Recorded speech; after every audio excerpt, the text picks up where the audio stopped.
Good afternoon, members, officers, and any members of the public who are viewing the live stream. Welcome to this meeting of the Joint Planning Advisory Group. My name is Councillor Katie Thornborough and I am chair of this committee. Members, please introduce yourself. I will start with, on my left, with Dr. Tumi Hawkins. Thank you, Chair. Good evening. Tumi Hawkins, representing Caldicot Ward, South Cambs. Councillor Martin Khan, representing Histon and Impington Ward, and substitute for Councillor Redrock.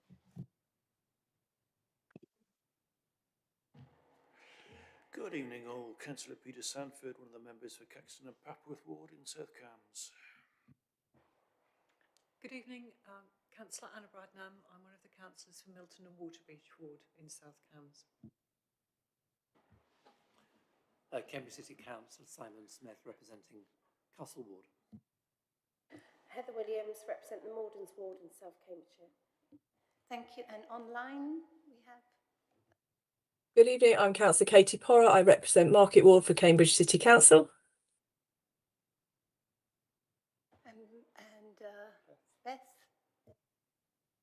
Beth? Councillor Beth Gardner-Smith, Romsey Ward, Cambridge City Council. Thank you very much. And we have officers here in the room. I'll start on my left and we'll move down. Good afternoon, Stephen Kelly, Joint Director of Planning. John Dixon, Planning Policy Manager. Max Laverack, Team Leader in the Planning Policy and Strategy team. Sarah Steed, Democratic Services Officer. Do we have anyone? And online we have Liz. Good afternoon, members. Liz Watts, Chief Executive, South Cambridge District Council. Thank you very much. Those in the chamber are reminded that the meeting is being live streamed. By your presence here in the chamber and via video conference, you are deemed to have consented to being filmed and to the use of images and sound recordings for a webcast and archived recording. May I ask those who are joining us remotely to ensure that their camera and microphone remain off unless they are addressing the committee.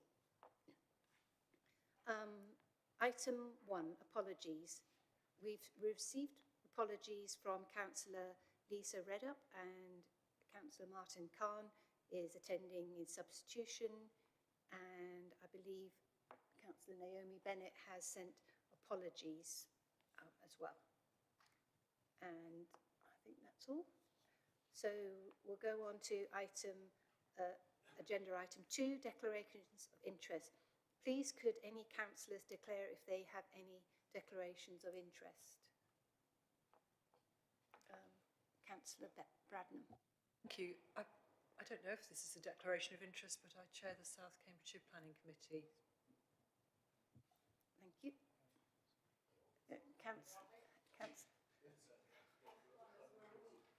I don't think we need to say if we're on the planning committee, but maybe if you chair, that's fine. Thank you. Okay, we'll go on to agenda item 3, minutes of the previous meeting. The minutes of the Joint Local Planning Advisory Group held a meeting on the 8th of October last year, 2025, and these are attached to the agenda. Are members happy to note those minutes or any comments from anyone? Okay, I see some nods, so we'll accept those minutes as agreed. And I'll sign them in due course. And we'll go on to agenda item 4, which is the main item this evening, response to National Planning Policy Framework, proposed reforms and other changes to the planning system. The report can be found on pages 7 to 16 of the agenda, and John Dixon and Max is going to start with the presentation. So I'll hand over to Max and Jonathan. Thank you. Yes, good evening, everyone. So we've put together a presentation which I think will take around 20 to 25 minutes, and then there'll be lots of time for a structured discussion about this and the report after. afterwards. We're going to start off by giving you a bit of a whistle-stop tour of some of the key proposals that are included in this consultation, then talk a little bit more about the implications for the councils, and then a little bit on sort of next steps and how we seek to move forward. So, just by way of a quick background, so the government is consulting on fairly substantive reforms to the National Planning Policy Framework until the 10th of March. The consultation comprises sort of 3 core elements. So a consultation document, which explores the key issues and sort of the rationale and reasons behind the proposed changes. There are then 225 individual consultation questions on various different sort of aspects of the proposed changes. And then there's a full draft of the proposed NPPF text, which would apply if it were implemented as proposed. The headline is that the changes that are proposed are substantive. So I think one of the key things that members should be aware of is that for the first time, government is proposing to separate the policies that would be considered by decision makers as part of determining planning applications and those that should be considered by plan makers in drafting different tiers of the development plans, the local plans, strategic plans, etc. And that has considerable implications for how those things will be done going forward. Just by way of a bit of background here on the objectives as well. So the government set out 5 key objectives of the changes. I think probably the key ones to sort of highlight for the purpose of the conversation tonight are firstly that one of the government's aims is to establish a more comprehensive set of national policies on general planning matters, which would apply universally across all of England. There's obviously a driver as well towards a more rule-based and certain system. The government wants planning decisions to be more timely and consistent, and that's sort of one of the key rationale for creating this sort of suite of policies.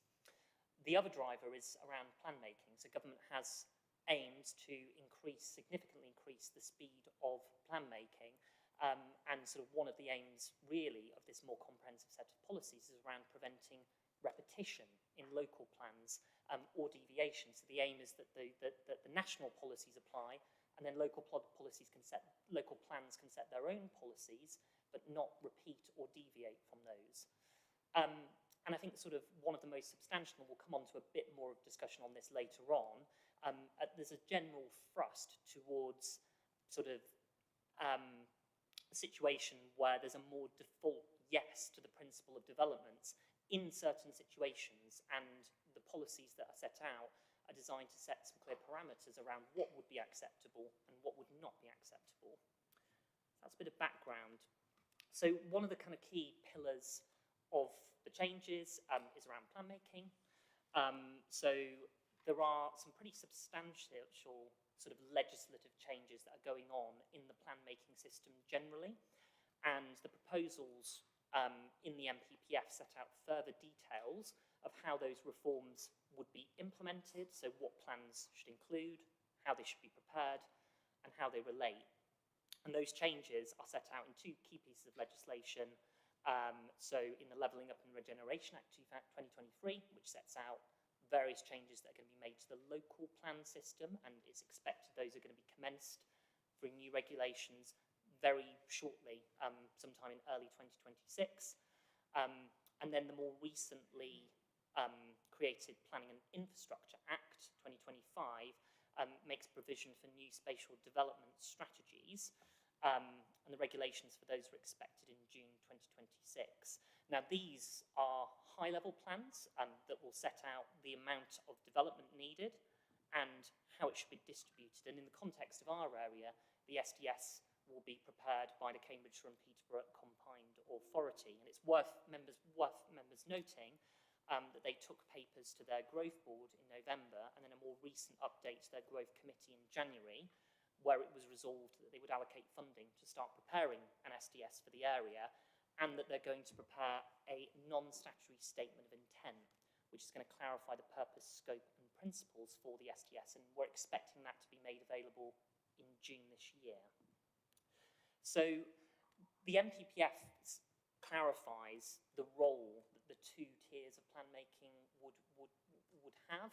So at that kind of strategic top level, SDSs will set out the requirements for homes and jobs that local plans should provide for. So effectively, they will set the requirements and kind of send them down to us to action in our local plan. They'll also have the ability to identify broad locations for strategic development. So that might include things like new settlements, cross-boundary sites, and other key locations with the potential for significant new jobs and homes. Then local plans, which will have to be in general conformity with the SDS, will support their delivery by showing spatially how that overarching strategy that's set at the combined authority level will come forward locally, and they'll do that by allocating specific sites to meet the needs that are identified in the SDS and establish site-specific requirements, much as they do at the moment.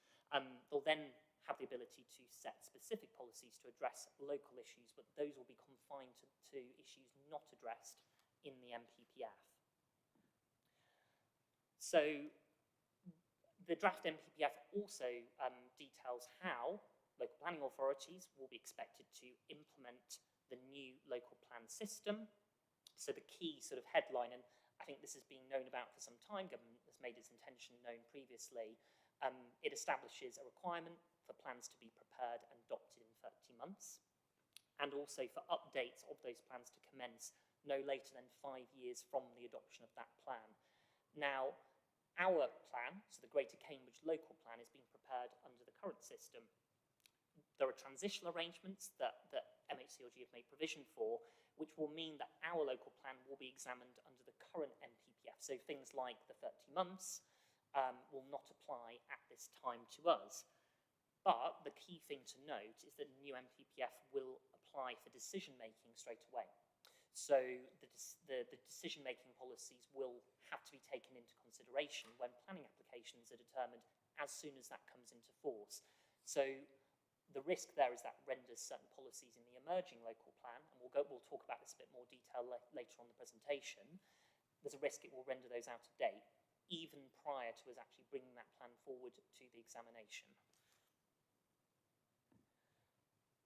I'm going to hand over to John, who's Picking going to talk up a bit about seamlessly then, NPAs. so these national decision-making policies, well, I think we were expecting these policies to be statutory, and it was quite a late, recent decision that they then became non-statutory. So they effectively form part of the NPPF, and that then determines what weight is given, but clearly the NPPF is given a lot of weight in decisions by inspectors and so on. They cover quite a wide range of matters. And again, one of the issues we were discussing, including in workshops with government over the last year, 18 months or so, was what would it be helpful for them to cover, what would their range and so on. And it's fair to say they have made this set of policies extremely wide-ranging and very comprehensive. In many ways, they cover issues that were already part of the current MPPF, and almost simply turn those into policy-type wording. But in other areas, they had made quite significant changes to those policy approaches and made some significant amendments. As Max alluded to, one of the biggest things it does is start to give presumptions regarding development in specific locations. It identifies a specific policy as to within settlements, and that's defined in the document as well, and really looks to support development unless it's really outweighed by adverse impacts. There is a similar presumption outside settlements supporting development, but in much more specific circumstances, such as on brownfield land and so on, but also if there are unmet needs, that weight also increases. The other locational quite big change is, as I think alluded to in the lead up to the government's release of this consultation, a greater emphasis on support for development around railway stations, or better served railway stations. But this is a strong policy that would effectively mean that development near to a certain number of well-served stations, development potentially getting a presumption and support even outside development frameworks, but even in the green belt. So this effect would outweigh green belt in those locations.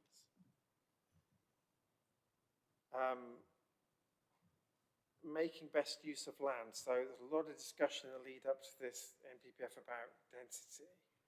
And there's quite a strong push in a number of policies to making best use of land, which includes making use of density in the right locations and maximising an area's potential. And includes some quite specific guidance on densities around those railway stations, and also some specific guidance about how you might use existing developed plots, for example, and what you might be able to take of that land to increase densities.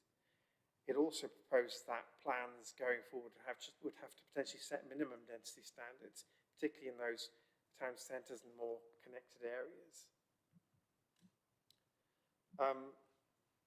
The current NPPF already encourages plans to identify parts of their strategy on smaller sites.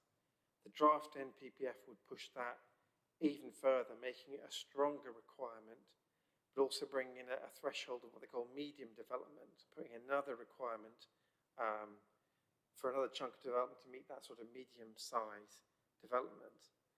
It introduces some flexibilities, so more flexibility regarding the mix and size of market homes, as long as you're delivering the housing mix on the affordable side. It tries to set a more positive approach around how we reuse heritage assets, and also around looking at policies around landscape character, how to work with landscape character. I think one of the most significant elements, though, is that it does propose to restrict how local plans can set standards which depart from the NPPF. So it specifically refers to not being able to set quantitative standards apart from if you're addressing infrastructure provision, affordable housing, parking, and design. It particularly restricts you departing from things that are already covered by building regulations apart from water, and that's very useful for us given our aspirations to our local plan. It also sets stronger requirements that you must only use the internal space standards set by government, and it will also restrict your ability to set general policies around higher levels of biodiversity net gain.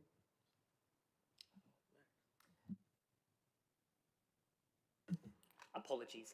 We're going to walk through some of the key implications for Greater Cambridge, touching on sort of 4 separate themes. So starting off with a little bit on impact on how planning applications might be determined going forward. So I've already mentioned this, but the key thing to note here is that those decision-making policies would apply immediately from the publication of the framework. It's not clear at this time precisely when that is going to be, but we know it will be later this year. So development plan policies which are inconsistent with these new policies, it's anticipated that those will be given very limited weight. Now, I think one of the key risks for us to note is that that might make it quite a bit harder for us to secure alignment across the development industry and to really sort of impact positively on the delivery of some of our local aspirations on sustainability and development quality. So particularly that might apply to standards for energy use in buildings, where we're proposing a more ambitious standard in our local plan than is proposed in the draft NPPF and set out in building regulations. Biodiversity net gain is another area where we face a challenge, because we propose in the draft local plan a higher standard than national level of 20%. And we also set out internal space standards for kind of certain specialist tenures like HMOs and co-living. And we know from what government has said that that will only be able to happen if you're applying the national space standards. So for us there as well. I think the other key risk for us, and possibly even more substantial, is that the strengthened presumption is going to apply immediately. So in settlements, and that includes all settlements, villages, because the definition of settlements is sort of universal across the framework under the proposals, this could limit the ability for us to restrict development through our local plan policies because of that much stronger presumption, and we're not quite sure how that interaction is exactly going to pan out at the moment, but we do know that it might be harder to resist applications if they conflict with our local plan policies. Outside of settlements, it's going to become much harder to resist more piecemeal applications for development, so particularly those around railway stations, potentially as well, in less sustainable locations that are more isolated from existing settlements. And that's because the presumption sort of sets a sort of strong, high bar for refusing development of brownfield land, regardless of the location of where that brownfield land is.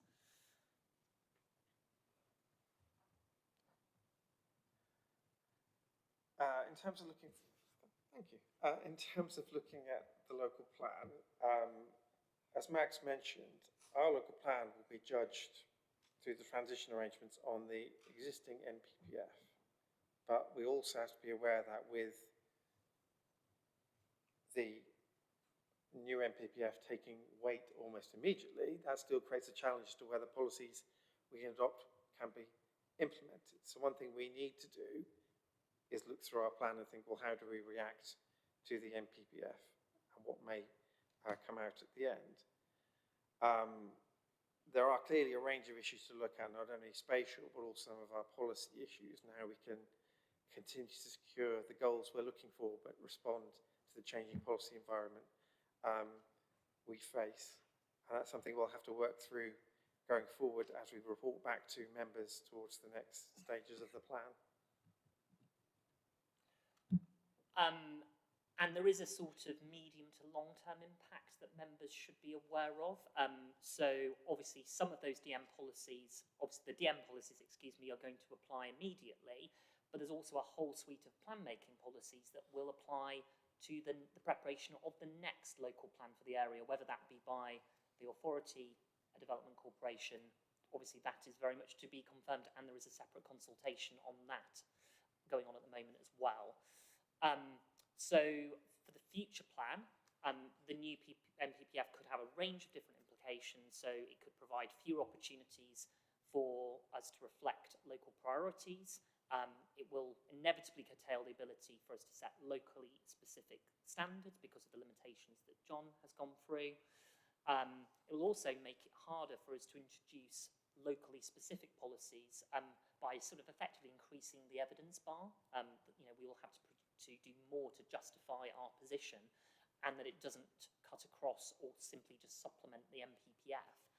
I think overall the effect will be that it will reduce our ability to push high quality design and performance and environmental standards as well. I think we've covered some of this slide already, but looking at the future spatial development strategy, which the combined authority will be working on, clearly that will we were thinking about the timeline, clearly that's almost giving more of influence on the next local plan, but clearly it will be a key influence in terms of the housing numbers, the broad spatial strategy, and potentially requiring the authority to look at certain areas of green belt. And future interactions between all parties looking at planning will clearly be an important issue going forward. In terms of the response, 200 and something questions, we are currently working on those towards a response that can be signed off to the normal lead member processes. I think we've probably been through some of the concerns that we're likely to pick up. So in particular, the impact on local standards, our desire to be able to implement local policies regarding quality, design, and so on, and whether it would undermine our ability to implement the spatial strategies and so on going forward. I won't repeat all the points that we've gone through already. In terms of the discussion, Chair, we suggested you might want to break it up really into two halves. One on perhaps the sort of more high-level plan-making type issues, and then perhaps a second conversation about some of those more detailed points about some of the policy elements. Thank you. Yes, Councillor Bradnam. Thank you. Could I just ask for some clarification? This is absolutely me being dim. When you're referring to the next local plan, are you talking about our emerging draft local plan, or are you talking about one beyond that? I assume the latter. So there will be some impacts on the emerging local plan, and we are considering how best to respond to those at the moment. So sort of areas that might conflict with the new decision-making policies that are coming forward. However, that sort of wider range of considerations that will come forward in the plan-making policies will apply to the next plan beyond this one, yes. Okay, well, thank you very much for that. There's a lot to consider, and there are over 200 questions. So I just want to remind members that this is not a decision-making committee, and we are to review, consider, and make comments. So I think the first thing, but there's an awful lot to cover. So what we'll try and do as suggested, and look initially on the high-level impact on plan making, if that works, and then we'll go on to the more detailed impacts on the decision making. And if we'll take questions, I'll take questions from 2 councillors and then ask the officers to reply, and I'll deal with those in the room first, and then we'll go online. So we'll start with Councillor Williams. Going to ask, can we have a few minutes to just organise ourselves into those 2 bits, because we get this and we're sort of in this minute, and then it's better to give us 5 minutes to organise our thoughts a little bit now and share some flexibility about if we go in the wrong area. I have less questions and more opinions, which won't surprise anybody in the room. So please do let me know when opinions are permitted. No, I think you absolutely review, comments, and consider. So questions, opinions, if we can, if it works to deal with the high level first, then fine. If it doesn't, we'll just take the questions as they come. So we'll start with Councillor Bradnam. Thank you.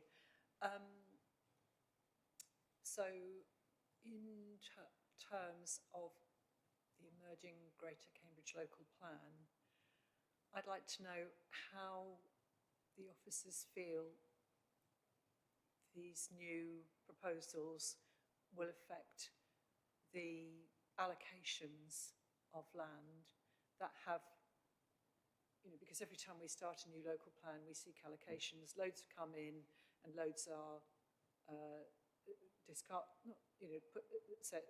declined. And so I just wanted to ask, given that that is the case currently, how is this going to affect those existing areas that have been allowed for allocation and those that have been declined? And we'll have Councillor Dr. Tumi Hawkins as well. Thanks. Thank you, Chair. A couple of things. In terms of the broad plan making, I think that my thoughts are, when we look at the proposal to have the strategic sites strategy at the top level of the CPCA, and then what do they give us? They give us, I don't know, broad idea of these are the numbers we want, this is where we want you to build, and then it comes down to us and how are we supposed to deliver. What are we delivering against? And how will the CPCA get that information? Because it seems to me that's what we are doing now. And secondly, I think I'm also concerned that we have adopted or made a number of neighborhood plans, but I don't know how the proposed changes will be affecting those neighborhood plans, especially when we realize that some have taken, I don't know, 4, 5, 6 years to be put together. So how is is that affected? Thank you. Thank you. We'll take those questions first. Stephen? Perhaps if I just deal with Toomey's query in the first instance about the SDS. In some respects, this is not totally new. The precise terms have perhaps been refreshed, but London has been working under this regime for a considerable period of time, and there have been a number of iterations of the London plan. So spatial development strategies, or the London development strategy, which is the London plan, provides a kind of context. I think the critical and the NPPF aims to kind of clarify the roles of the strategic authority in that space. The greatest significance, I suppose, is the need for the London for the SDS to define the broad locations of growth, but critically to determine the housing figure that the local plan has to work with. So in local authorities in London, they are given a housing figure by the GLA, and they then have to prepare a local plan that delivers that figure. What's clear is that the combined authority level will have the ability to determine the distribution, therefore, of the housing number across Cambridgeshire and Peterborough in future, and the local authority will need to pick that up and then work through its local plan to realise that. There is an obligation, however, on the spatial development strategy to also indicate the key infrastructure that's necessary to facilitate the implementation of that. And of course, in our context, the combined authority is the transport authority as well, responsible for the transport strategy to implement it.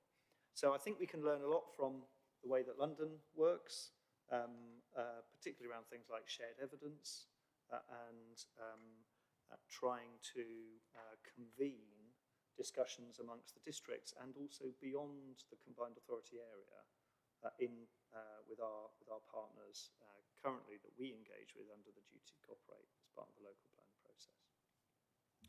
In terms of how we feel around it will affect allocation for land, I don't know, Jonathan, whether you want to comment on that? So again, we're being judged primarily on existing NPPF, so we have to sort of work this issue through. But I think most aspects, I think it's fair to say, of our work and the process we've been through over these last few years remain fully compatible. You know, we've done a lot of work testing sites, comparing sites, looking at sustainable development strategy and so on.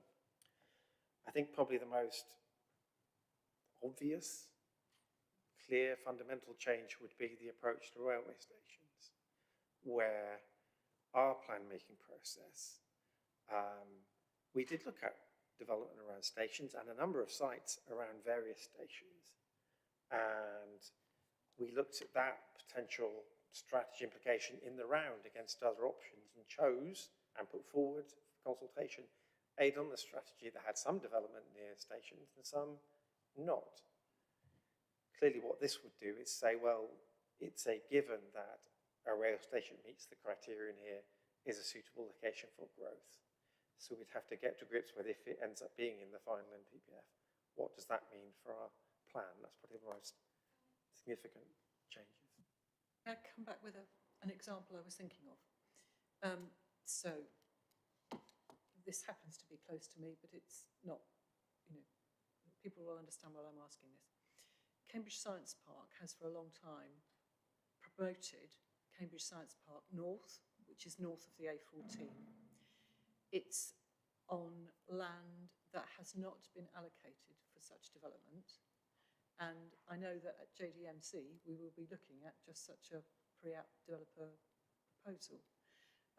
Now, what I'm just wondering about is the reasons for that not being accepted as an allocation were on grounds of transport and connectivity. Now,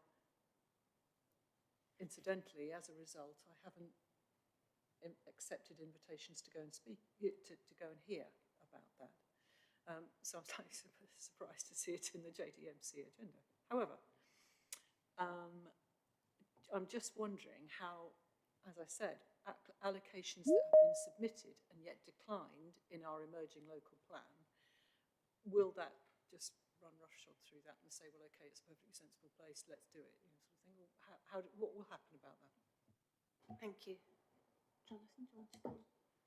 Stephen? Perhaps I can check. I think Councillor Bradnam, the presentation of the JDMC is actually about the Science Park, not Cambridge Science Park North, because they've been doing a master plan. That's why it's in front of the committee.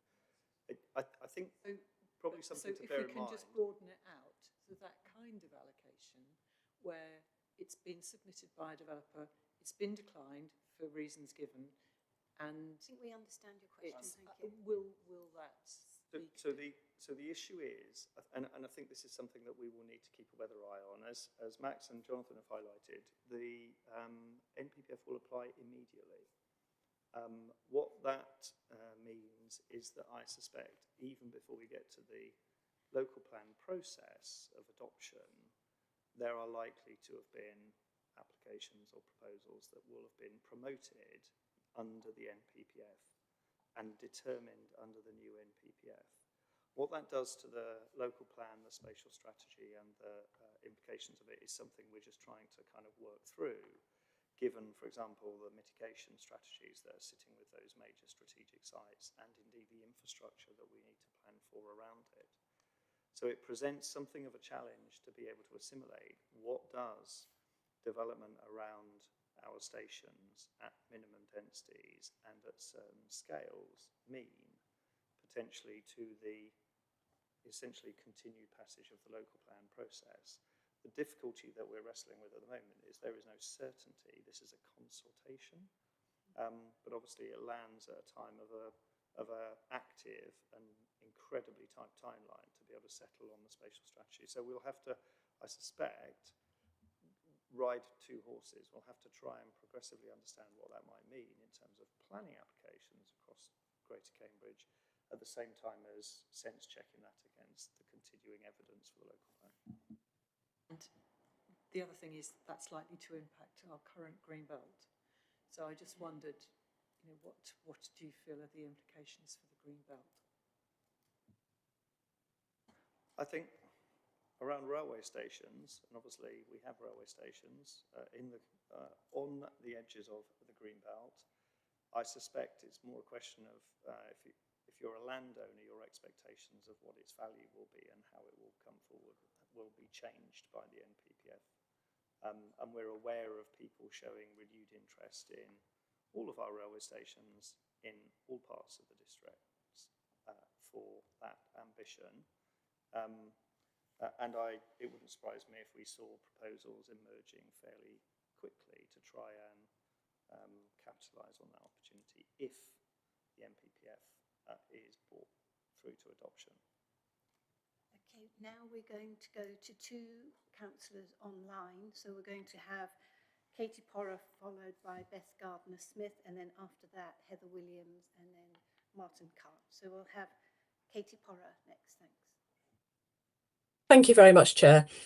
I think my concerns on a strategic level, this is really worrying, you know, because previously, obviously, if you didn't have your land supply or, you know, planning committees were making bad decisions, then you could overrule. But this is changing the presumption from, whereas, you know, we are meeting our homes, we are meeting our jobs, we do have land supply, and it really concerns me. So I hope that officers will be pushing back really hard about that and saying, you know, this is kind of feels like quite a lowest common denominator, saying, oh, well, all planning committees are terrible, all LPAs are not doing what they should. We are consenting homes, we are consenting jobs, you know, and spaces, as we all know.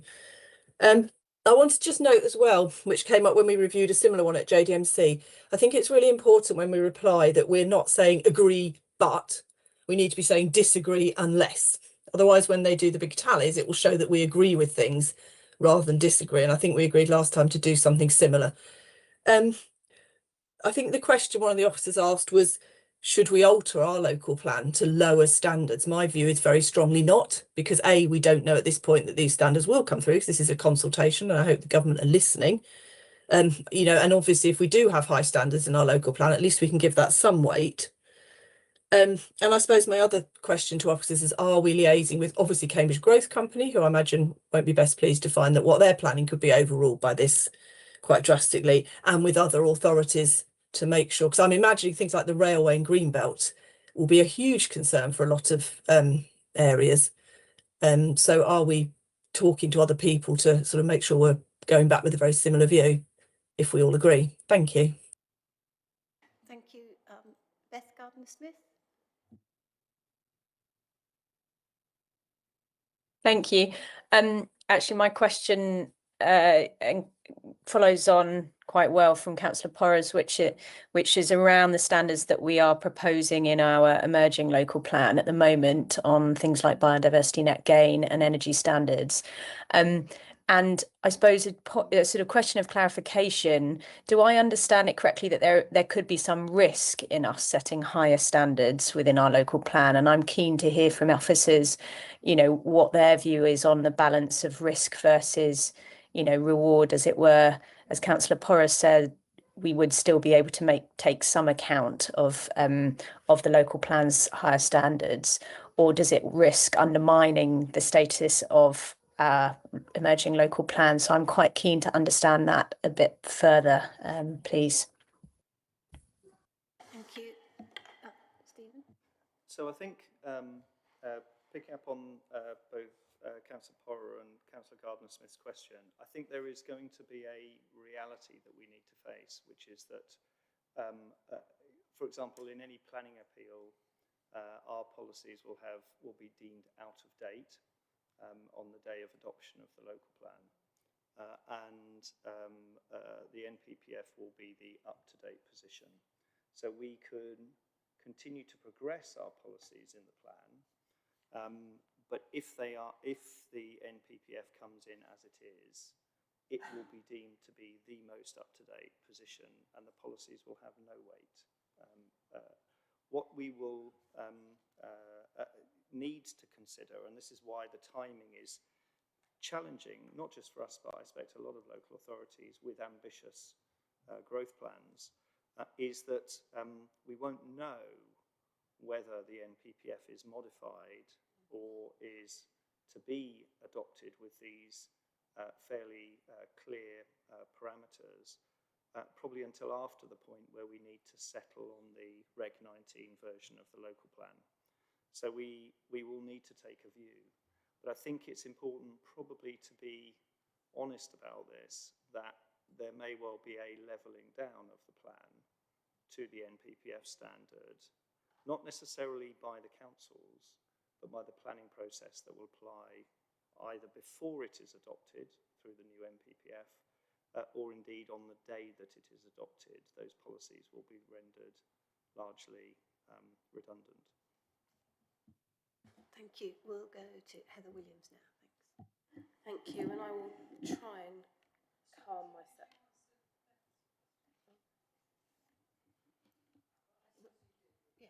Well, Councillor Gardner-Smith was asking, is there, how do we keep those, what's the risks? I think the risks are profound and manifest, I would say, in this case, that those policies will be overwritten almost immediately if the NPPF continues as it is.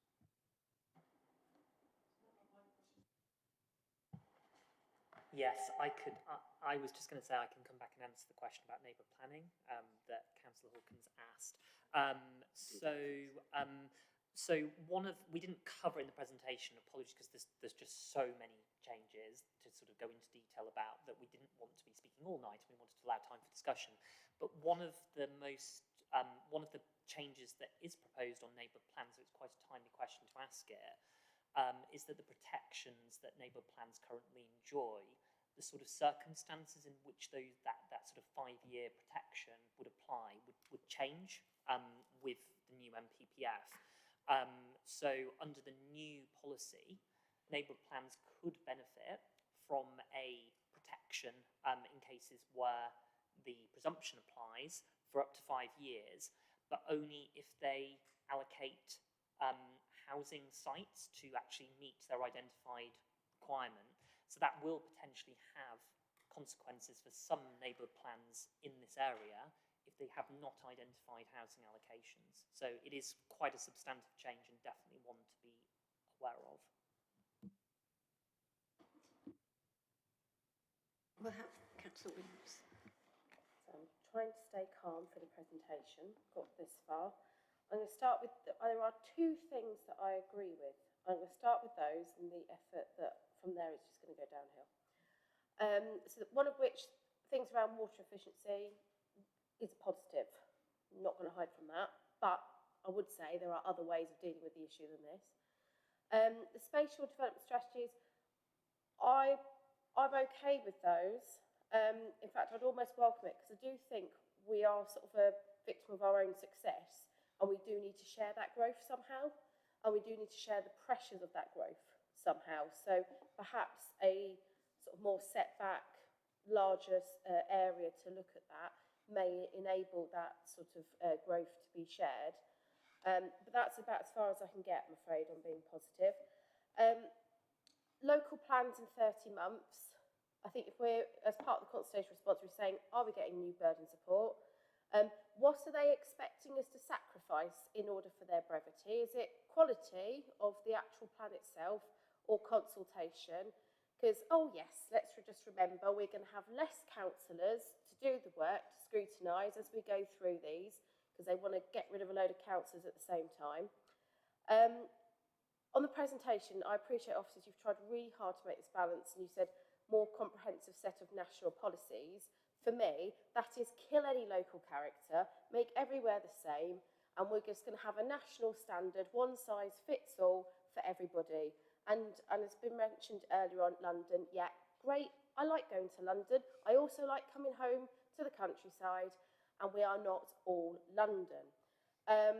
Prevent deviation from the rules. I think absolutely this is to make it rule-based and just what the national government want, because heaven forbid those of us that actually live here know what works and what doesn't, importantly.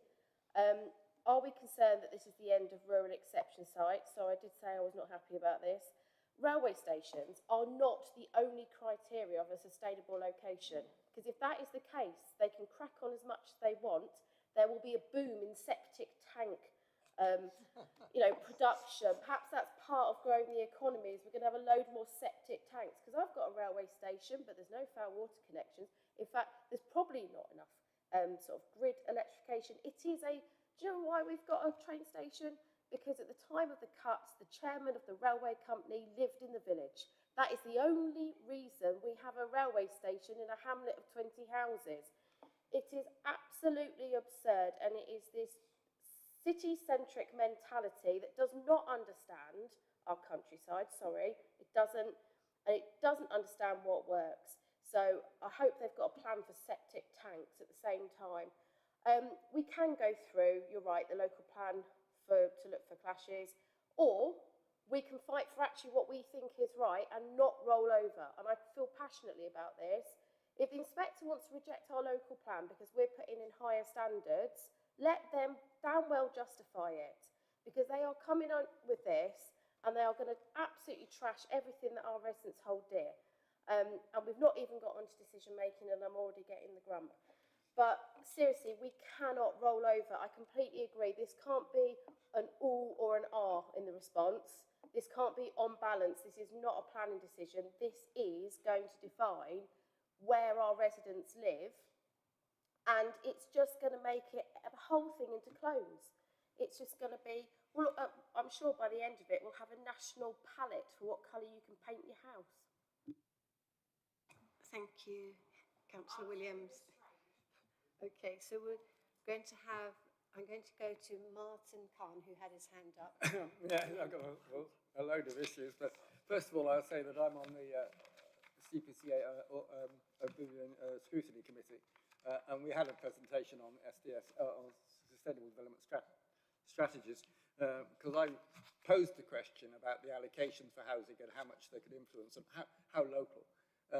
In London, you have a situation where you have an allocation for a local authority, as I understand it, whereas here, an allocation for what would likely to be 2 new local authorities will be rather meaningless. So he did say that they would intend to allocate, give more indication of direction within the local authorities. So that was just a point of information. I was concerned about that. I'm a bit concerned about the fact that you have national NPPF, you have strategic development strategies, and you have you have the local plans. If you go to someone, Wales and Scotland, which are responsible for their planning powers, they have their own, they have two levels. They have the national government and the local authorities. Here we've got three. I'm very much in favour of regional strategies, but it seems to me that the strategic strategy is going to be very limited if you're stuck by a national strategy, MPPF, which is definitive, and a local plan, which is also restricted. It's going to have very limited what it can do. And that seems to be getting rid of regional and local planning on quite a really significant level. If the NPPF meets minimum standards that you should expect to happen to make sure that we all have it adequate, that seems to be reasonable. But then to say that you can't have further development seems to me tragic, actually, because you wouldn't have biodiversity net gain if you did that, because you had pioneering authorities that introduced it, and it became accepted, and now it's become national. You wouldn't be able to do that if you can't have local authorities going beyond the national thing. And that's really going to stifle planning in the future. I think that's an important point to make. The other thing is busways and railways. We've got busways here, or dedicated public transport routes. Do they count as railways? In fact, under some grounds, they come under the railway legislation. There was a whole query about that. There's a query that they do, but there are grounds on which they're considered like that. They do local level. If you're going to put, in this area, if you're going to put railways, you're going to have massive increase in commuting to London, long distance commuting. Is that sustainable? Do you really? I mean, okay, trains are more efficient than cars, but if you're traveling 50 miles to work every day, it's not terribly efficient, even with relatively sustainable transport. It's not a good idea. You really want to try and get people closer to work. And that will be the effect. It's because you can't have a local policy. It's based on a national strategy, and it could be quite calamitous here, again, for that reason. So while it's good to have development in railways, making it obligatory to grant permission is a totally different situation because of the potential implications on sustainability and on the way that you have. Giving priority to development near to busways, that's what we want to do already, and that seems, but that's for shorter travel distances, and so you need to think about that as well in your policies. What will be the role of design codes? Are they going to be unnecessary now with the more rigid future local layouts and so on?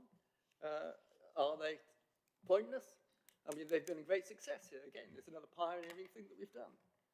And if you set the minimum standards as the only thing you've got to achieve, basically what they're doing in this policy, it won't work. You won't get them, and you won't have imaginative new developments. You can talk about it, but you won't get it if you're too rigid. There's a talk at the beginning about fear of nature, about the fear of what's going to happen to nature, policies for nature. Now, is that meaning what they were talking about? Was that talking about the biodiversity net gain policy? But will it also, do they also reduce the weight given to sites of special scientific interest or other areas of natural interest? Or will the policies be satisfactory, sufficient in the area? I don't know. I would like to know more about that, how it's going to work, because that's something where we'd want to. And I think that's an awful lot. Okay. And the other issue I'm not aware of is landscape issues. Have they got anything on landscape issues? How's that affected? Okay, thank you. We're going Sorry. We'll try and pick up all of those, and then we'll come to Peter and Simon. Answer Heather's questions first. Answer Heather's questions. Councillor Williams' questions. I suppose I'm just reviewing my notes of your questions or elements of questions. No, that's okay. I can help a little bit if that's helpful, Steve. So there were, you made a few different points there, Councillor Williams. I think one of them I just wanted to come back on was the question about rural exception sites. So just to be clear, the new NPPF does still support the concept of rural exception sites and provide support for that. I think you made some really helpful reflections on some of the challenges around the stations policy. And I just wanted to sort of flag that sort of one of the things that is kind of part of the criteria for the station policy as proposed is that there would have to be sufficient wider infrastructure there to actually support the development that is proposed.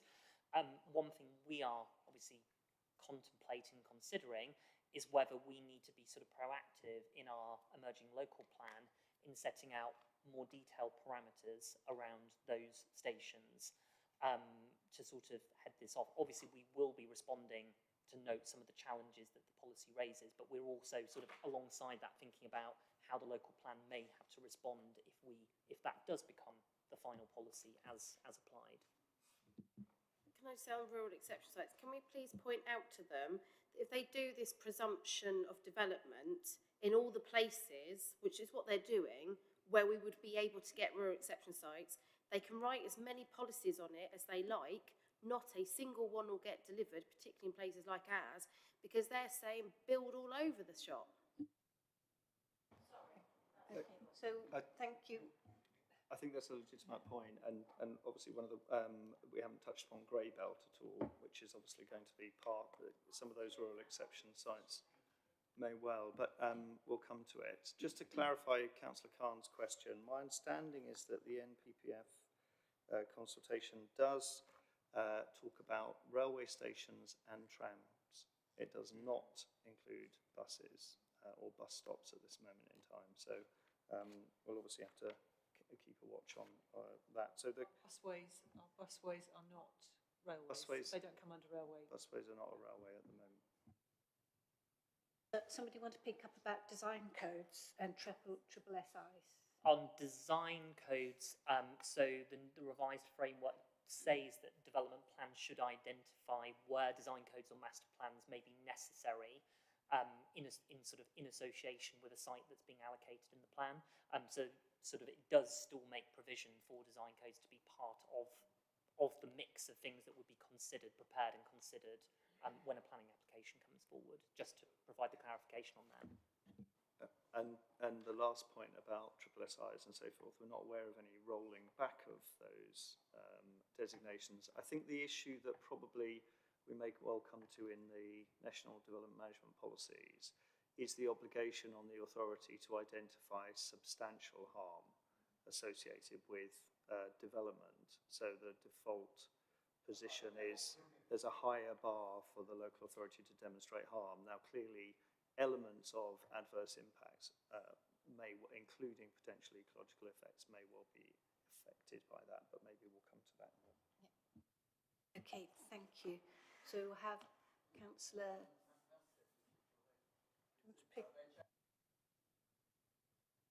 Considering about landscape.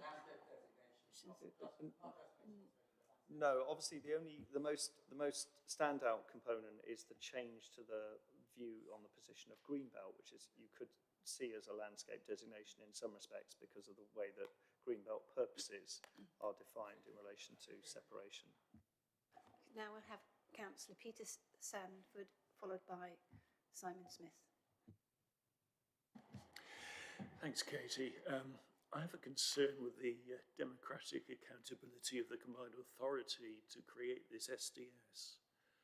Do they have a planning committee? Do they have people trained in planning? Will they consult on the SDS?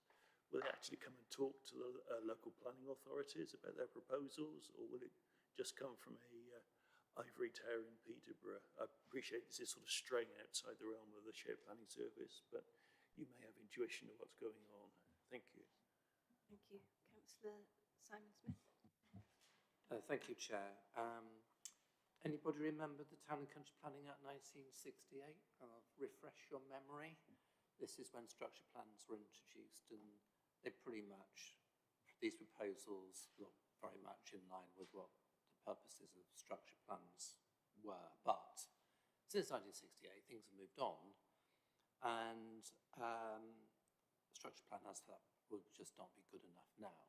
So there would have to be a carbon reduction assessment to identify locally determined contributions to, thank you, Anna. there'd have to be a carbon reduction assessment or locally determined contributions in order to help define the strategic locations. And historically, local planning authorities, which were county councils, and they had very substantial planning departments, Council of Sanford, I mean, really, really seriously large planning departments that worked on structure planning. I worked for a county council planning department, so I first-hand experience of that. Historically, at that time, the utilities were in public ownership, and they would, their investment plans would follow the strategic plan, the structure plan, where the development was planned to proceed, subject to the local plans were produced by the district councils. But now we don't have that, and as a result, we have a gap between planning for growth and the regulation of infrastructure providers, which determines the amount of money they can invest in infrastructure, and then in turn, the privatised companies determine when, where, how much they're going to invest in infrastructure. And the consequences of that has been that they've rather provided money for shareholders through dividends than actually invest in meeting the needs of the people they're supposed to be serving. So that's why we have the infrastructure gaps in the Cambridge sub-region. And if we have a new planning regime, this is the opportunity to address this problem across government. And I think that has to be a key point in response to this consultation, because this existing planning system's failing, and this proposed one will fail unless that fundamental strategic governmental initiative is taken at this point. And it doesn't just apply to water and wastewater and grid. It also applies to strategic transport planning, rail, and hospitals. We've got the problem with Adam Brooks as well. And in this area, we have a very specific infrastructure requirement, which is for huge investment in big data processing. And that's going to create demand on the grid, and it's going to create demand on water for cooling. And it has to be in close proximity to Cambridge. And if we don't do that, Cambridge will no longer be a globally competitive centre for technology. So these are really serious things that need to be addressed at the strategic level. I'll come back on the decision-making elements. Got a bit to say about that as well, and I think Councillor Williams might find me saying things along the lines you just said. Just cheer her up. Councillor Smith, there wasn't a question in that. I think there were lots of comments and. The officers took notes. Nice to hear those comments. Can I just ask the officers to come back on these points from Councillor Sanford's point about the capacity to draw up a SDS? I think this is an ongoing conversation between the combined authority and the government about how SDSs will be resourced. Of course, since 1968, we've lost a lot of strategic planners as well.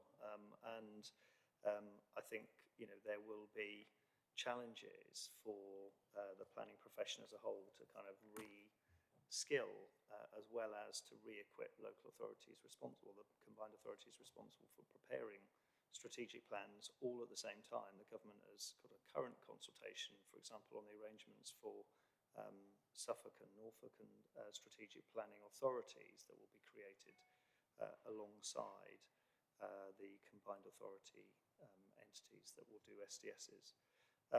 In terms of the combined authority at the moment, I think they have some planning resource, but clearly not clear at the moment what that is likely to grow to. Just to comment on Councillor Smith's comments, it's actually really helpful for us. We've got 225 questions to populate on your behalf. So actually the grain of people's comments is something that the real value of today is to try and reflect those thoughts, including Councillor Williams and others into that. I've got one question and then I'm going to start going round again. And the order for going round again is Anna Bradman, Martin Kahn and Katie Porra. But my question is, it seems like the SDS, this sort of plan-making impact is not going to be immediate because, the SDS and the relationship for a spatial development strategy is not going to impact us immediately because there isn't one, and it's going to take time if the combined authority are doing it for that to come through. So that won't affect our emerging local plan. It would be for future plans. And then the only other thing is about the timing, just the concern that's being picked up.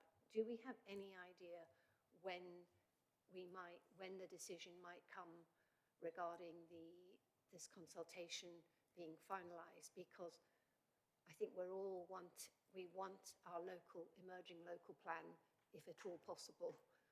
And if part of this comes through, it will have a part of an impact rather than a big impact. So the timing is important for us to really understand how much we can really want to insist on our full local plan being submitted. Just on that last point, the timing point, so there have been murmurings that this may well happen in the summer of this year, but that hasn't yet been confirmed by government. In terms of the impact of the SDS, you're right. I understand the combined authority are looking to try and see if they can start that process later on this year. There's further guidance on SDSs to emerge, I think, in terms of the regulations, but I think that's the timescale. Clearly, our local plan timescale is for submission into the Secretary of State for examination by December. Okay, so yes, Councillor Hawkins. Question just occurred to me on the timing, if I may. Have the CPCA been given that SDS authorization yet? If not, when? The CPCA, the Planning and Infrastructure Act provides the powers for combined authorities to prepare plans. My understanding is the regulations are still to be finalised. I think we've heard from engagement with the CPCA that they're expecting those regulations to be laid in June. Okay, so now we'll have Councillor Anna Bradman, then Martin Kahn, and then Katie Porra. Thank you very much, Chair. So I've got a number of questions or points of concern. So the first is about land already given approvals but not being built out. And is it the officer's view that there might be any leverage within the new system that might encourage these developments that have been approved already and they've already gone through planning committee to actually be delivered?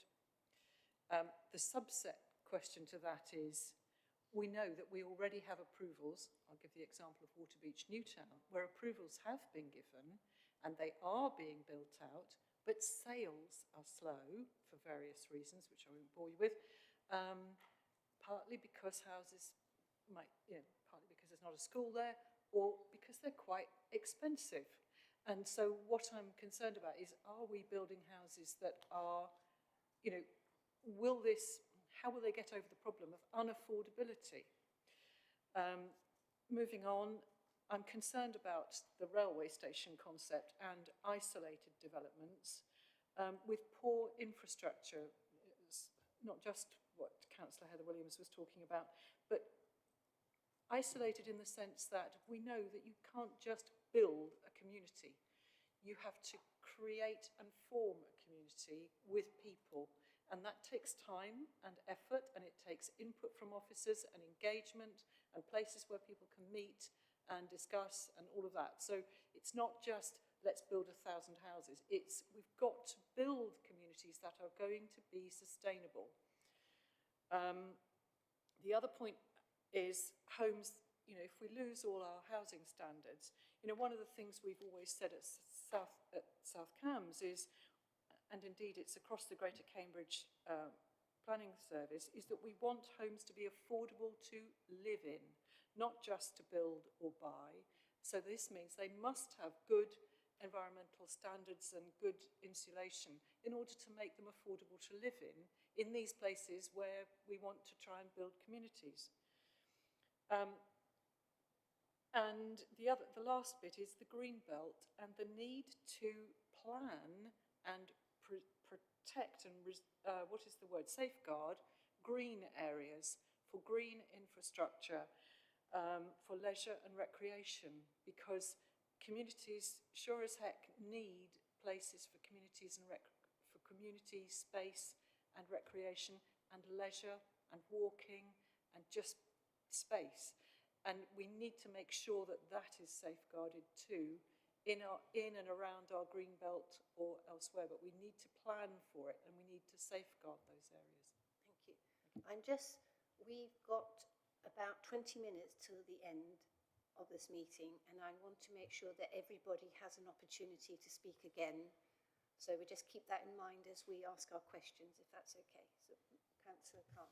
It's more point of information, actually. I raised at the overview and scrutiny with Adrian Canet, I think his name is, who's dealing with the planning side of it, about the problem of getting planning staff and tackling it. They seem to be aware of the large requirements, but I was worried that they're going to want to be appointing lots of new planning staff at a time when you're reorganising the planning staff for the in local government reorganisation, and how that's going to tie in needs very careful consideration, particularly, and that's going to apply to all the strategic authorities. So that is as a concern, particularly as we know how difficult it is to get the planning staff.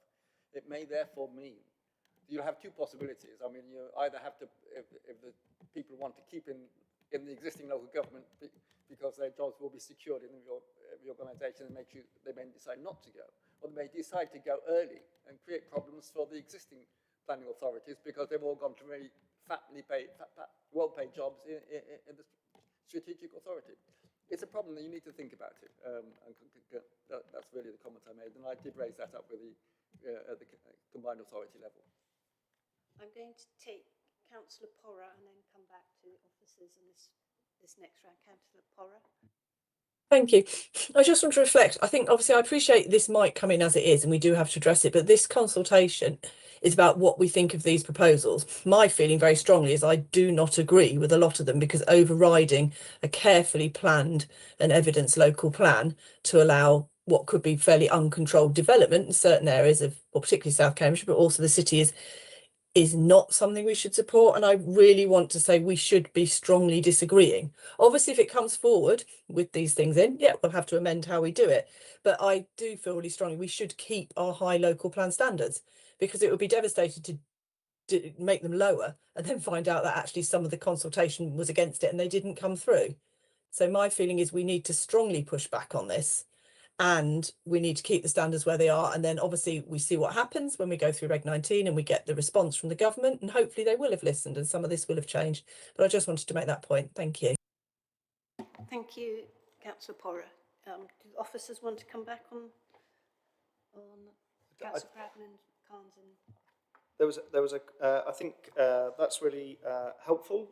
Be helpful to get a sense check about whether people agree with Councillor Porra's sentiments there, because we can certainly engage with that. In terms of the point around capacity and so forth, we've also got a Development Corporation consultation as well. So, you know, our area is blessed with challenges. On the point about the GI and the Greenbelt, there are...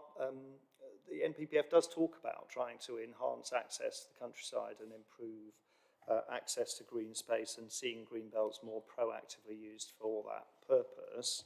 It's a question of how you deliver that, given it's in private ownership, which will be a challenge.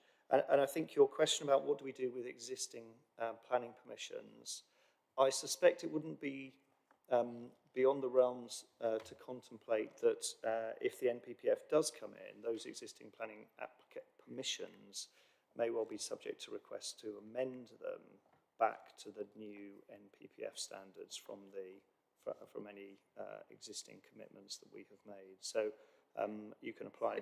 Sorry, quite take your point. But what I was asking was, will there be any leverage in this new plan to actually get them built? No, there isn't an indication to that effect, but the concern, the issues that are currently challenging the development industry relate to development viability and the ability of affordable housing providers and so forth to deliver. Jonathan touched, I think, upon this concept of medium development or medium scale development that may well introduce lower planning obligations on specific development, which may impact positively on deliverability of some of those schemes, but by commuting payments for things like affordable housing and so forth, rather than requiring on-site delivery, which has challenged a number of smaller sites in terms of delivery across the country. So will that have the effect of developments just sinking to the level of the lowest common denominator? We may well find a normalisation to the NPPF. So do Councillor Dr. Toomey Hawkins, do you want to come back on anything more? Thank you. Actually, I think one of the questions I was going to ask has just been answered, which is what is our feeling on allowing payment of, in subsequent, in lieu of affordable housing as cash off-site for smaller developments? But I think you said it might enable some more smaller sites to come forward, which is fine. I think my only other comment, I think, on the housing thing will be on what our feelings are on the specialist types of housing. I think it's policy HO9 that we were talking about. I haven't seen anything about, I keep talking about this, multi-generational housing. I can see John smiling, because that doesn't seem to be mentioned anyway. And a lot of the time, it's easier potentially for families to have their older people living with them than in care homes, which we have issues with anyway. I know you've definitely picked that up in our emerging local plan. So before we come back to the officers, does Simon Smith, do you want to come in now? Thank you. Thank you, Chair. I may be repeating what other people have said, but it's worth hearing because it reflects the views in the room and online. So I think the first thing to say is that this all comes from, and it's not the government, it's the officials. Yeah, so, and they're all trained in neoclassical economics, and they've all been trained in neoliberalism, and that reduces the world to a computable world. Yeah. And it's failed, and this will fail. It's as simple as that. They haven't got the right training as economists or as planners to know any better. It fails to recognise the role of local government. It has a purpose. It's because people in local government have got local knowledge and they're aware of the local circumstances. In the Cambridge sub-region, we innovate in policy and we work with developers that want to develop above policy. And we encourage that and we facilitate that, and we have some of the most outstanding buildings in the country because of it.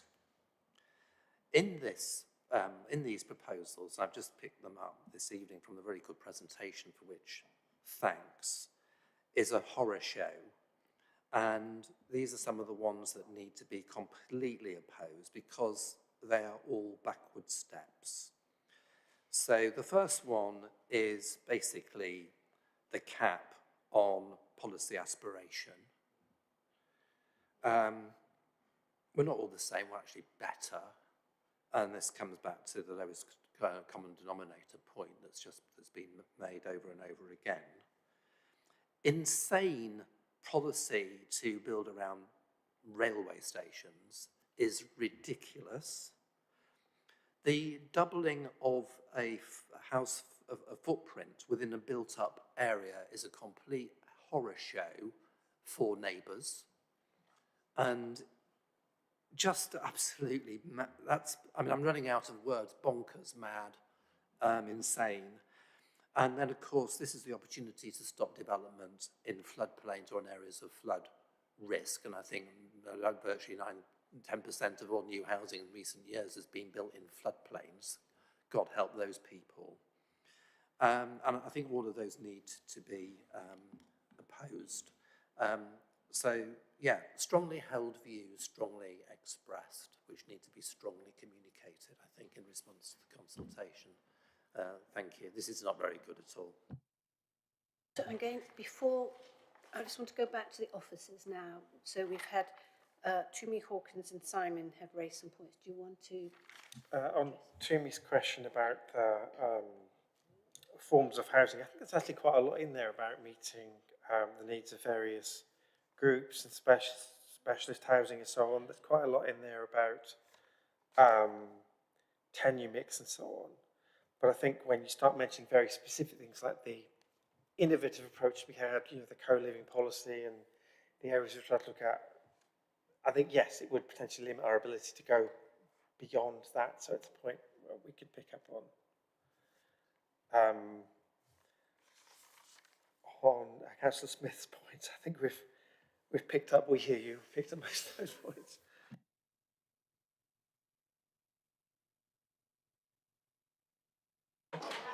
So we'll go to Councillor Heather Williams now, and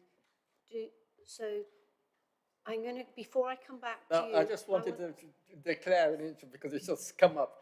My sister is on the board of co-housing, so I might note that as an interest. And then I'm going to ask if Peter wants to come in, or Beth, and then I've got a couple of points. So. Can I just establish, are we on the second part of the impact on decision making? I just wanted to double check before I went into my next state of grumpiness. Is that what we're going with today? But before I do, just so I don't forget, can I also say that in our actual document, the presentation was great, don't get me wrong, but page 12, just going on the points that other members have made, on paragraph 32, it says we propose to raise the following key concerns or response. Can we straight for that? No, we plan to object in our response. I don't think anybody said we're a bit, we want a few tweaks here. I think there is genuine consensus, which I'll be honest, as officers, I'd take that because it doesn't happen very often, that we're not happy, and so it's a firm no.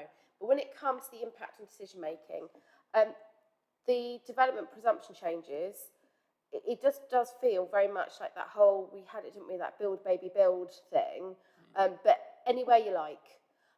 And, start having any character or identity or sense of place, which goes back to what Councillor Bradman was saying about building communities, placemaking. We discussed it earlier, didn't we? The lanyards say placemaking, not planning. And that's what it is. I'd also say that with policies like this, although we can say as much as we like about brownfield, we are opening it up for easy building. Okay, everything in this says build at the easiest rate. So actually, we are going to have, if we're looking just for our area here, but you replicate this across the country, we will have to worry about our country feeding itself. It's already a bit of an issue, and if we allow all this land to just be taken up, you think of a train station in the middle of nowhere, somewhere in the country, suddenly 10,000 houses spring up around it just because it's got a train station. And we're talking about biodiversity and things like that. I think we do need to care about this stuff because the view just seems to be, oh, well, we can import all our food. Well, that has a security consequence and also has a consequence for the environment. In the presentation, you said about heritage. Again, I know you're trying to do the planning thing of balance. And it was very, you said a more positive approach to the reuse of heritage assets. But in my view, or completely destroy them for their purpose and not actually enable us to protect our heritage assets, which again help in other areas of the economy. They help with tourism. It's, you know, people like to come to, you know, if they stay in the city, they might do countryside walks around, or vice versa. You know, people go to the city for their tourism. Works both ways. And if we're not careful, we will lose all of that. The applying from publication, I worry for our decision making, to be quite honest, because it's just going to be a race between us and the developers. It's going to be, and then we'll have to wait. We'll have all these applications come in. Officers will be having to chase their tails trying to get through them, and then we'll be waiting to see where the final appeals end up, because let's face it, everything's going to get challenged to begin with. So perhaps we ought to push back in the consultation that actually what they're going to do is cause themselves a headache with the planning inspector, because if they do it without any lead-in time, it will be chaos. The developers will think one thing, we'll think another, you can guarantee it. At which point, you know, what's it, 2 years at one point for written reps on enforcement cases? I mean, forget it. They'll still planning for decades. I'm afraid I didn't find anything positive on this side. Lower NPPF standards, as we said, this is about just conforming to one size fits all, and it rips and erodes everything. Doesn't matter whether you're in the city or whether you're in our villages, anything that you hold to the character of where you live, and again, back to that tourism and everything else that people do genuinely visit. Sorry, I am very nearly there. Harder to resist piecemeal applications. It's already blinking hard. This will make it harder. It will reduce our ability to push back, and we really, really do. I genuinely think that this is the point. The point is that it makes it harder and harder for us to say no. Less councillors to say no, less policies to say no with, and less planning permissions. And grey belt, I am getting there, this is my last bit, they can call it whatever colour they like, right? It shows a complete ignorance of what the green belt is, to be quite frank, these policies. The whole point of the green belt is to provide that barrier to stop urban sprawl and to make sure areas have a certain identity. It does not matter whether it is green, whether it is blue, whether it is grey. That is its primary purpose, and they're absolutely ignorant to that. So as far as I've been trying to think of a nicer way to say, to summarise it, but as far as I'm concerned, in nicer words that planners will come up with, they can jog on, to be quite frank. We are not the problem. We give out so many permissions, things get approved that, to be honest, I'm not comfortable with them being approved. The issue has been referenced earlier on is sort of land banking.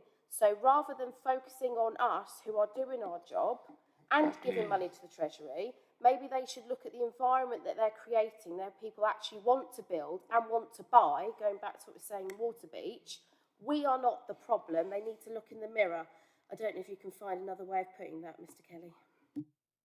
I think I'm not going to ask the officers to come back. I'm going to take final comments, because I do want to make some more from people who haven't spoken yet. So, Councillor Sanford, and I don't know if Beth Gardner-Smith wants to come in.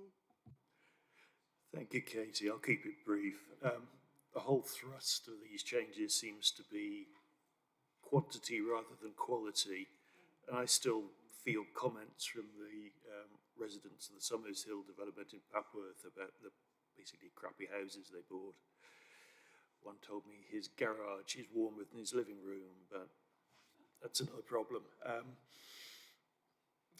We need to put more emphasis on identifying housing needs and the locations, not this random throw them around a railway station. I don't think we're anywhere close at the moment. If you go Waterbeach aside, if you go over to West Camborne, muddy fields, not a lot being built out at the moment. So changes are needed. I just agree with the others. I don't think these are going to help. Thank you. Thank you. Councillor Dr. Toomey Hawkins. Thank you, Chair. As I said, I'm trying not to be grumpy. I've already been had my grumps. But as I keep saying about the proposals, it's not about planning. I slightly disagree with Councillor Smith. It's not all about planning, it's about delivery. We have so many planning permissions already given. not delivered. But there's also one thing being forgotten here, is that there are market forces. Interest rates are high. People can't get mortgages.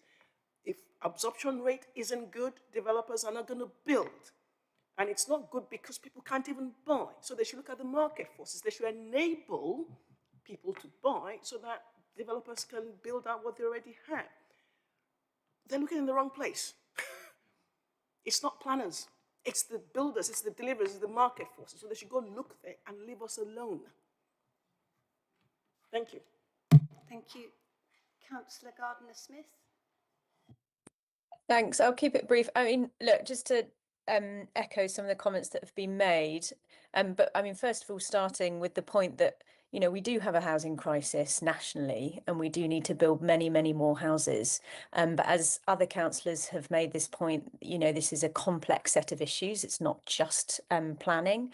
And I think we have a good track record of giving permissions, identifying sites, and without making comment on other planning departments and planning committees elsewhere in the country, which may block housing that is sorely needed in areas. We do want to set higher standards, carefully and with great consideration about what impact that could have on building in our area. And it's disappointing if this will result in us not being able to do that in important areas like sustainability. And then final point I wanted to make was on, communication with residents around this. I think there is, from the consultation, my impression is that there is real support amongst residents in Cambridge, certainly, for the higher standards that we are proposing to set in our emerging local plan.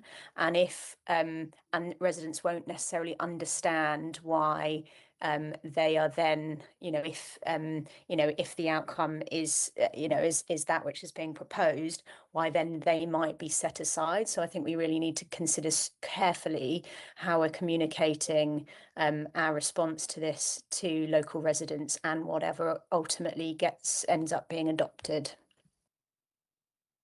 Thank you. I've got a few comments to make before we finally wrap up.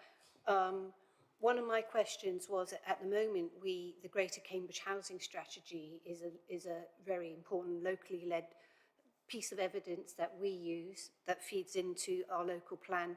Would that feed into the SDS in due course? We already use the national space standards, and I would expect that we would do that in the emerging local plan as well.